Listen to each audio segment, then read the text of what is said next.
Kabanata 1446. Ang buong karamihan ng tao ay napasinghap. Lahat sila ay nakatingin sa kay Harvey York na may hindi kapani-paniwalang hitsura sa kanilang mga mukha. Ito ay baliw. Ang isang tao ay talagang nang-ahas na harapin ang Star Chamber sa isang okasyong tulad nito. Hindi ito kasing simple ng pakikipaglaban para sa isang bagay. Si Harvey ay nakikipaglaban sa pagkamatay kasama ang Star Chamber. Galit ba ang taong ito? Malungkot ka ba? Hinahanap mo ang iyong kamatayan. Si Roy Garfield ay kumukulo sa galit, siya ay isang malaking karakter na may mga salitang dala na napakalaking timbang. Walang sino man ang maglakas loob kahit natutulan siya. Ito ay nilinang ang pagmamataas sa loob niya, ngunit sa isang maliit na auction house sa araw na iyon, ang isang tao ay talagang nang-ahas na hamanin siya ng paulit-ulit. Hinimok ni Roy na habulin si Harvey sa kamatayan sa sandaling ito. At ayon sa budget, $170 milyong ang dapat sapat na upang i-auction ang lahat ng tatlong bihirang kayamanan. Ngunit dahil sa taong ito na wala ng anuman, kinailangan ni Roy na higit sa 2 beses ang halaga. Kahit na hindi ito pera ni Roy, ang problema ay ito ang kanyang unang gawain bilang kinatawan ng Star Chamber. Ang kanyang unang gawain ay nagpalabas ng budget na parang tubig. Paano siya magkakaroon ng dangal upang manatili sa Star Chamber o Country J sa hinaharap? 400 milyon. Sinulyapan ni Roy si Harvey na may ekspresyon na kasing lamig ng yelo. 460 milyon. Hindi sinasabing binigkas ni Harvey ang bid, pagkatapos ay sinabi ng mahinahon, kayong mga tao mula sa bansang J ay pare-pareho. Isang bangkus lamang ng mga nagpapakitang gilas na may masamang pag-uugali. Nagdaragdag ka lamang ng 20 milyon kahit ngayon. Mayroon kang katapangan upang hamanin ako kahit na hindi ka magtataas ng hindi bababa sa 60 milyon. Si Roy, na itinuturing na nagmamataas at kagalakan ng bansa J, ay halos magsuka ng dugo matapos marinig ang mga sinabi ni Harvey.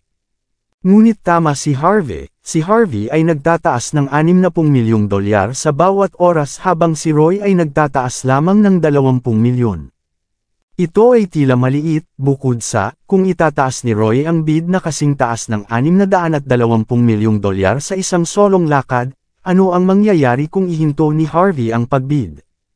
Ang antiques flea ay hindi na ibabalik ang pera, ang pagbabalik ng mga item na halos 4 na beses ang halaga ng paunang budget ay nakakahiya kay Roy. Sumusuko na ako. Matapos ipakita ang isang lubos na kakilakilabot na ekspresyon sa kanyang mukha, si Roy pagkatapos ay sumuko. At sa sandaling ito, si Harvey ay isang patay na tao na sa kanyang mga mata. Dahil hindi nakuha ni Roy ang mga bihirang kayamanan sa pamamagitan ng normal na paraan, hindi mahirap makahanap ng isang pagkakataon at gawin ito ng may lakas. Bilang tunay na alagad ng nangungunang propesyonal sa taekwondo, si Wallace Park, tiwala si Roy sa kanyang lakas. Dinala niya rin ang 4 na Heaven King sa bansa H kasama niya sa oras na iyon. Madali itong makitungo sa tulad ng isang walang kabuluhang tanga tulad ni Harvey. 460 milyong pagpunta sa 3 beses. Kailangang bigkasin ito ni Darren Flynn kahit ano paman. Ang 3 bihirang mga item na ito ay ipapasa sa kay Mr. York. Mangyaring magbayad para sa backstage ang bayad. Sa backstage, ngumiti si Darren at sinabi, Consultant York, hindi ko inisip na magkita ulit tayo sa lalong madaling panahon. Kalimutan natin ang hindi maligayang nakaraan dati. Salamat sa iyong pagsuporta sa Flynn's Antiques sa aming negosyo. Ngayon, ano ang iyong gustong paraan ng pagbabayad para sa $580 milyong? Nagpakita si Darren ng isang mainit na ngiti, ngunit ang kanyang tingin ay kasing lamig ng yelo. $580 milyon. Nasimangot si Harvey sa pagkalito. Anong ibig mong sabihin? Ito ba ang isa sa iyong mga trick? Ginoong York, narito ang hindi mo alam. Ang antiques flea ay karaniwang susundin ng mga pamantayang pang-internasyonal sa mga tuntunin ng pag-aayos ng mga auction. Iyon ang dahilan kung bakit kinakalkula namin ang pagbabayad gamit ang pounds. Ayon sa rate ng palitan, 460 milyong pounds ay katumbas ng halos 580 milyong dolyar. Dahil ikaw ang aming pinapahalagahan na panauhin, nakompute ko na ang karamihan sa mga numero para sa iyo. Matapos marinig ang paliwanag ni Darren Flynn, ang mukha ni Mandy Zimmer ay agad na nawala ang lahat ng kulay. Alam na niya na ang Antiques Flynn ay kasabwat kasama ang Star Table upang maaari silang mag-set up ng isang mamimili. Ngunit hindi niya inakala na ang Antiques Flynn ay talagang walang kahihiyan matapos na manalo si Harvey York sa auction. Babaguhin ba talaga nila ang pera sa pounds pagkatapos magawa ang auction? Si Harvey, sa kabilang banda, ay kalmado. Nang gabing iyon, ang mga taong nag-aayos ng auction ay ang pamilyang Flynn mula sa Hong Kong, at ang Star Table ay naglalaro kasama nila. Hindi sila madaling kalaban upang makitungo. Sino ang nagsabi na ang pera ay makakalkula sa pounds? Kalmadong nagtanong si Harvey. Ginawa ko ito. Pagmamay-ari ko ang Antiques Flynn. Gusto ko natural na magkaroon ng pangwakas na sasabihin. Gagamitin ko ang anumang pera na inaakala kong akma. Kung galit ka, pagkatapos ay saktan mo ako o kung ano. Ang isang manipis at payat na tao pagkatapos ay lumakad sa labas ng backstage sa sandaling ito at nagbigay ng isang malabong ngiti kay Harvey. Nang inag si Darren matapos makita ang lalaki, pagkatapos ay agad na sumugod sa kanya at sinabi, Master Flynn. Ilang sandali si Harvey, pagkatapos ay mahinahon na tinanong, Master Flynn. Matthew Flynn, mula sa pamilyang Flynn ng Hong Kong. Ngumiti si Matthew at sumagot, tama iyon, ako iyon. Dapat kang maging si Consultant York, ang tao na halos walang tigil na humihimok sa Antiques Flynn, tama. Consultant York, alam mo na kami ang nag-aayos ng auction ngayong gabi, ngunit nagpunta ka pa rin dito upang magdulot ng kaguluhan. Gaano ka katapang? Mahinahon na sumagot si Harvey, bakit kailangan ko ng anumang lakas ng loob na makarating sa tulad ng isang rundown na lugar na tulad nito? Tiyak, hindi na kailangan, ngunit ang lahat ng iyong ginagawa ay dapat na nasa loob ng mga patakaran ng auction house. Ngayon na binili mo ang mga item, dapat kang magbayad. Tama, kung hindi mo magagawa, walang maaaring tumayo para sa iyo kahit na nagpasya kaming masira ang iyong mga binti sa lugar. Malumanay na ngumiti si Matthew, si Harvey lang ay gaanong natawa. Tulad ng inaasahan mula kay Master Flynn, ang iyong mga trick at scheme ay tiyak na nasa ibang antas. Inihanda mo na ang sorpresa sa sandaling sinimulan kong tawagin ang aking mga bid, hindi tama iyon. Nagpakita si Harvey ng isang mapaglarong tingin sa kanyang mukha sa sandaling nabanggit niya ang salitang sorpresa. Si Matthew ay natawa, kaunti lang ang laro nito bilang isang maliit na tanda ng aking pagpapahalaga. Hindi dapat magkaroon ng mga problema para sa iyo na nagbabayad ng 580 milyong dolyar na may halaga, tama si Consultant York. Ito ay isang laro lamang para sa aming dalawa. Pagkatapos ng lahat, dapat mong aminin ang pagkatalo mula noong natalo ka. Hindi ba? Naturally, ang halaga ng pera ay hindi isang random na figure. Dahil sa pagkalugi ni Harvey sa Flynn's Antiques dati, nawala sila ng halos 580 milyong dolyar. At nais ni Matthew na gamitin ang pagkakataong ito at pilitin si Harvey na magbayad. Medyo nagbago ang ekspresyon ni Mandy matapos ituro ni Harvey ang pagkakakilanlan ni Matthew. Pagkatapos ay bumulong siya, darling, siya ang pinakakilalang kilala sa lahat ng 4 na masters ng Hong Kong. Hindi natin siya masasaktan. Tumawa si Harvey nang hindi nagsabi ng isang salita. Pagkatapos ay inilipat ni Matthew ang kanyang tingin kay Mandy at malumanay na ngumiti. Dapat ikaw ay si CEO Zimmer. Kailangan kong aminin. Hindi ka bababa sa 1,000 beses na mas mahusay kaysa sa iyong asawa sa mga pag-alam kung kailan titigil. Bibigyan kita ng 3 pagpipilian ngayon. Bilang 1, bayaran ang pera ng mabuti at ilayo ang mga bagay.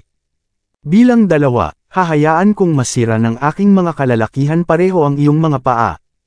Bilang ng 3, sumama ka sa akin sa W Hotel ngayong gabi. Tama, si Consultant York ay kailangang linisin ka ng mabuti bago ipadala ka doon. At habang ang prosesong ito, ang marangal na si Consultant York ay dapat na magbantay sa labas ng silid sa buong oras. Paano ka pipili? Nasa iyo ang dalawa. Nagdilim ang mukha ni Mandy. Master Flynn, tumatawid ka sa linya dito. Pagtawid sa linya, tumawa si Matthew. Tumawa siya ng buong pagmamalaki at nakakalibog. Naglalaro na ako ng iyong mga patakaran sa Buckwood. Kung hindi, sa paraan ng paggawa ng mga bagay sa Hong Kong, pareho na kayong dapat na nasa 6 na talampakan sa ilalim ngayon. Bago pa man magalit si Mandy Zimmer, agad na humakbang si Harvey York at malamig na sumagot, lumabas. Tinagilid ni Matthew Flynn ang kanyang ulo ng mataas at sumulyap kay Harvey. Ano, galit ka ba? Sigurado ako na binigyan kita ng higit sa isang pagpipilian upang pumili mula sa. Biglang sinipa ni Harvey si Matthew sa lupa, pagkatapos ay malamig na sinabi, sisirain ko iyong mga pagpipilian. Ang gwapong mukha ni Matthew ay mukhang kakilakilabot sa sandaling ito. Hindi niya inakala na manggahas si Harvey na gawin iyon sa isang pampublikong lugar, isang kahabag-habag ng ngiti ang pagkatapos ay tumagas mula sa kanyang mukha. Hindi ko kayo pababayaan na madali, Harvey York. Ang iyong babae ay nasa aking mga kamay. Hindi mo siya maprotektahan magpakailanman. Malamig na sumagot si Harvey, ipinang-ahas ko sa iyo na sabihin iyon ng isa pa. Ang ngiti ni Matthew ay naging mas mahirap. Ang iyong babae ay nasa aking mga kamay. Bang! Agad na ipinadala ni Harvey si Matthew na lumilipad sa isang malakas na sipa. Ang tunog ay nakakuha ng pansin ng mga tao sa labas. Isang malaking pangkat ng mga bodyguard ni Matthew ang lahat ay nagmamadali. Naglakad si Harvey nang walang pagbabago sa kanyang ekspresyon. Harvey, huwag magmadali. Malinaw na natigilan si Mandy. Sinabi ni Harvey na hindi na siya magiging sanhi pa ng kaguluhan, ngunit nandyan siya. Ang ilang mga bodyguard sa paligid ni Matthew ay sumugod sa sandaling ito, ngunit ang mga taong iyon ay hindi makatiis sa iisang hakbang ni Harvey. Di nagtagal, humakbang si Harvey kay Matthew. Maaari kang lumaban, Harvey York. Alam kong malakas ka, ngunit maaari mo ba akong patayin? Isang mabaliw na ngiti ang tumagas sa mukha ni Matthew ng biglaan. Hindi ka maglakas loob, dahil kung namatay ako dito, ang iyong pamilya, ang iyong mga kaibigan, ang lahat ng iyong kakilala ay bababa sa akin. At kung hindi mo ako papatayin dito, papatayin kita agad. Ngayon, Harvey York, paano ka pipili? Hinawakan ni Harvey si Matthew sa leeg at dahan-daang itinaas siya.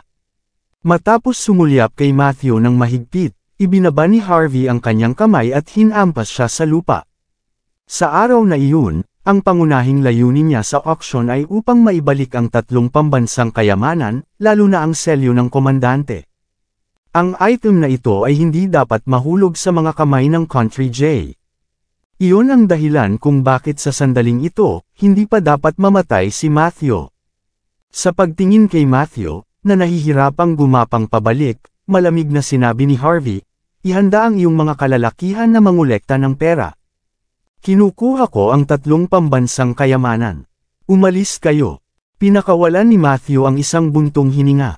Maaari mo ring gawin iyon. Nagkakahalaga sila ng $580 milyong, hindi $58. Puno ka ng iyong sarili, Harvey York.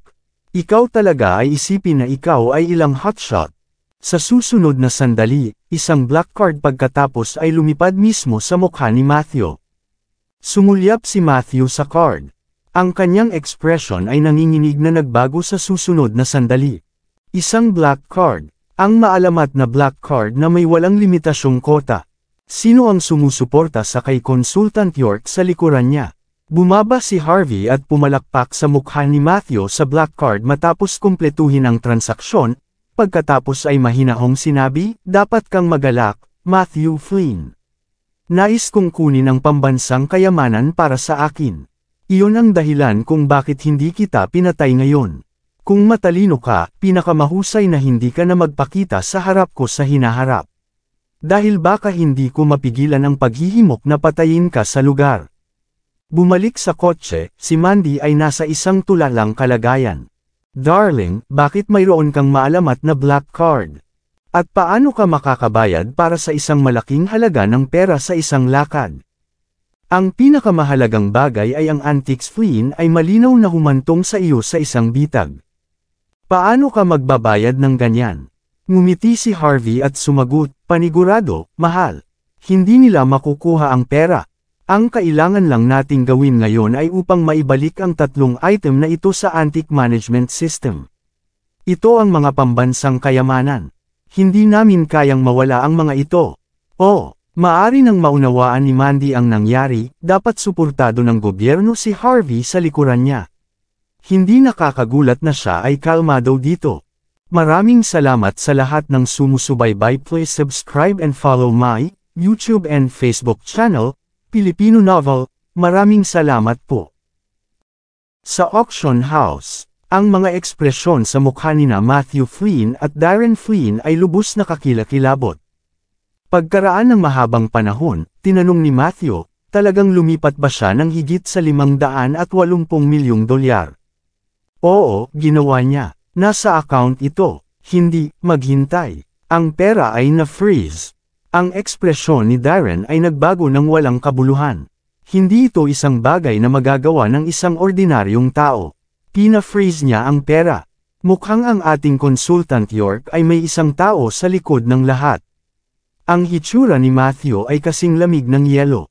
Ngunit hindi mahalaga, ang isang tao ay nagagalit tungkol sa sitwasyon kaysa sa atin. Panuulin lang natin ang palabas.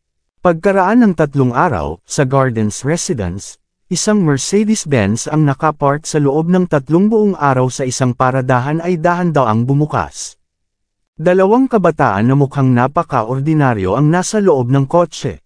Ang 2 taong iyon ay hindi rin makikilala kung naglalakad sila sa paligid ng isang kalye na puno ng mga tao. Kahit na ang pinaka-advanced na mga sistema ng pagkilala sa facial ay maaaring hindi makilala ang mga ito. Ito ay dahil mayroon silang mga karaniwang mukha na nakuha sa pamamagitan ng state-of-the-art facial surgery. At sa loob ng buong mundo, ang bansang J ay ang tanging bansa na maaaring magsagawa ng gawaing ito. Iyon ang dahilan kung bakit sa mga nakaraang araw, maging ang mga pinuno ng gang na namamahala sa pagprotekta kay Mandy Zimmer ay hindi nakakita ng anumang mali habang ang dalawa ay nag-stalk sa kanya. Nang ang kulay rosas na Rolls-Royce ay lumayo mula sa Gardens Residence, ang dalawa ay tumingin sa bawat isa. Ang isa sa kanila pagkatapos ay kumuha ng telepono sa lalong madaling panahon. Deputy Representative Roy Garfield, nakuha na namin ito. Sa oras ng hapunan, sa isang lumang villa sa mga suburb ng Buckwood. Isang Toyota Alpha ang nagpark sa labas sa sandaling ito. Bumukas ang pintuan ng kotse. Di nagtagal, isang lalaki na may suot na camouflage na uniforme pagkatapos ay lumakad palabas ng kotse. Matapos maglakad sa sahig, ang lalaki pagkatapos ay sa wakas ay nakarating sa balkonahe. Ang balkonahe ay maliwanag na naiilawan. Maraming mga security guard ang nakalagay sa magkabilang panig ng lugar. Malakas ang hangin sa gabi. Ang mga taong naruroon ay nagkakaroon ng kanilang mga windbreaker na dumadaloy sa buong lugar na may isang suntok lamang. Sa harap ng karamihan, 2 tao ang nakatayo sa tabi ng bawat isa. Ang dalawa ay walang iba kundi ang isa sa 4 na masters ng Hong Kong, si Matthew Flynn, at ang kinatawan ng Star Chable sa Country H, si Roy Garfield. Nakasuot pa rin ng puting suit si Matthew habang nagbago si Roy sa kanyang uniforme sa taekwondo na may 2 metal na bola sa mga palad ng kanyang kamay. Kasabay ng kanyang paggalaw, ang mga bitik ay nagsimulang mabuo sa ibabaw ng kung ano ang tila matibay na mga bola na metal. Ang napakalaking lakas na ito ay hindi isang bagay na maisip ng isang ordinaryong tao. Ang taong nakasuot ng uniforme ng camouflage pagkatapos ay magalang na sinabi pagkatapos makita ang tanawin, Deputy Representative Roy. Ang kanyang Ingles ay medyo kakaiba. Malinaw siyang nagmula sa militar ng bansa J. Si Roy ay pinapaikot gamit ang mga bola sa mga palad ng kanyang kamay habang naglulukso. Stray dog, kumusta ang mga bagay? Tumingin din si Matthew na may mahinahon na ekspresyon sa kanyang mukha. Ang taong tinawag na stray dog pagkatapos ay nagpakita ng isang magalang na saloobin at sinabi, Deputy Representative Roy, sinusundan namin sina Harvey at Mandy sa nagdaang 2 araw. Maaari namin talagang ituro ang kanilang bawat kurso ng pagkilos ngayon. Nagigising sila tuwing alas 5 ng umaga, ginagawa ang kanilang ehersisyo sa umaga sa balkonahe ng Gardens Residence. Pagkatapos ng ehersisyo, bababa sila upang bumili ng agahan. Kapag umalis si Mandy bandang 9 na ng umaga, si Harvey ay pupunta sa Sky Corporation. Tulad ng tungkol kay Mandy, lalabas siya na may 9 na oras upang mahawakan ang negosyo sa Regency Enterprise at uuwi ng alas 7. Tama, may ilang mga profesional na gangster na namamahala sa pagprotekta sa kanya, mayroon kaming mga tseke sa background sa kanilang lahat. Dapat silang maging mga kalalakihan para sa bagong hari ng Southlight na si Tyson Woods. Si Tyson ay isa sa mga kalalakihan ni Prince York. Iyon ang dahilan kung bakit pinaghihinalaan namin na may ilang koneksyon si Harvey kay Prince York. Inaasahan din namin na si Harvey ay talagang si Prince York mismo. Kabanata 1450. Si Harvey York ay si Prince York mismo. Ang mga salitang iyon ay parang tunog ng kulog na tumusok sa kalangitan, nakakagulat na naruroon ang lahat. Ngumiti si Roy Garfield at sumagot, "Mabuti. Mabuti ang ginawa mo, stray dog."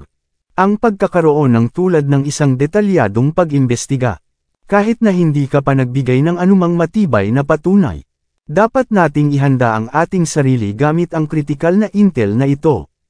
Dahil si Harvey ay maaaring maging si Prinsipe York, makatuwiran kung paano niya may address ang $580 milyong at e-freeze ang mga pondo pagkatapos, mahinahon na sinabi ni Matthew Flynn habang pinag-isipan niya sa gilid. Si Prince York ay itinuturing na rurok ng Southlight, ang nangungunang tao ng Buckwood. Hindi nakakagulat na kaya niyang maging mapagmataas. Mahirap na harapin ngayon si Prince York. Deputy Representative Roy, may plano ka ba? Isang mapaglarong ngiti ang tumagas sa mukha ni Roy. Si Prince York ay maaaring mukhang kahanga-hanga sa ibang mga tao, ngunit wala siyang ibig sabihin sa harap ng Star Table. Ngumiti si Matthew at sumagot, "Huwag kalimutan, ang isa sa iyong mga kapatid sa Star Table, si Steve Lee, ay namatay sa kanyang kamay. Narinig ko na mayroong 4 sa 8 Heaven King ang namatay din dahil sa kanya." Ang mga mag-aaral ni Roy ay bahagyang nag-urong matapos marinig ang mga salitang iyon. Ibinigay ni Matthew ang isang salansan ng mga dokumento at mahinahong sinabi, "Hindi si Harvey ang nagbabanta, ngunit may isang tao sa tabi niya, si Ethan Hunt. Ang Diyos ng digmaan mula sa Sword Camp, si Ethan Hunt mismo. Hindi ko alam kung bakit mayroon silang mga koneksyon sa bawat isa, ngunit ilang beses na nakipaglaban si Ethan para kay Harvey, ayon sa aking intel. Iyon ang dahilan kung nagpaplano kang makitungo sa kanyang sarili sa kay Prince York, natatakot ako na hindi madali iyon. Hindi lamang para sa iyong 4 na Heaven King, kahit na ang paghahanap ng mga tao na maaaring sugpuin si Ethan mula sa kulay abo na lugar sa Hong Kong ay magiging napakahirap. Siya ay isang Diyos ng digmaan sa kanyang henerasyon. Ang sinumang nagdala ng pamagat ay isang walang talo na pagkatao. Kailangan natin ng isang alas kung nais nating makitungo sa kay Prince York. Kung hindi, mapapahamak tayo tulad ng iba. Kahit na si Matthew ay isang mapagmataas at namumuno sa mga tao, nag-iingat din siya. Matapos ang insidente na nangyari sa auction, marami siyang inimbestigahan. Ang mga numero ni Harvey at Prince York ay umaapaw na parang pareho silang tao. Maraming mga katanungan ang masasagot kung sila ay talagang pareho. Hindi bababa sa sigurado si Matthew sa isang bagay. Hindi niya nagamit ang kulay abo na lugar upang makitungo kay Harvey. Siyempre, ang pag-uudyok sa ibang tao na manindigan para sa kanya ay isa pang bagay na buo. Hinawakan ni Roy ang mga bola ng metal sa kanyang kamay na may isang ekspresyon na malamig na yelo. Panigurado, Master Flynn, kahit na ang kalaban ko ay si Prince York mismo, hindi ako natatakot. O dapat kong sabihin, natakot ako na baka maka-overkill ako. Ngunit pagkatapos tingnan ang sitwasyon, gagawa lang ito. Hindi ako natatakot na sabihin sa iyo na tinawag ko na ang 3 masters ng mga paaralan ng Taekwondo dito mula sa punong himpilan ng Star Table sa bansa J. Pupunta sila rito bukas ng umaga. Kahit gaano kalakas si Ethan, isa lang siyang tao. Hindi ako naniniwala na makatiis siya sa lahat ng tatlong Panginoon. Ang tatlong masters ng Taekwondo. Pinag-uusapan mo ba ang mga may pamagat ng tatlong banal ng Taekwondo? Naguguluhan si Matthew. Hindi niya alam na si Roy ay may malaking reputasyon kahit na ipadala ang isang taong ito na prestihiyoso. Malamig na sumagot si Roy, tama iyon. Ito sila. Kahit na hindi sila kasing husay ng aking guro, sila ay naaayon pa rin sa Diyos ng digmaan. Hindi maraming tao ang maihahambing sa kanila. Tumugon si Matthew sa paghanga, tulad ng inaasahan mula kay Deputy Representative Roy. Hindi ako makapaniwala na pinamamahala ang muling anyayahan ang tatlong masters na ito.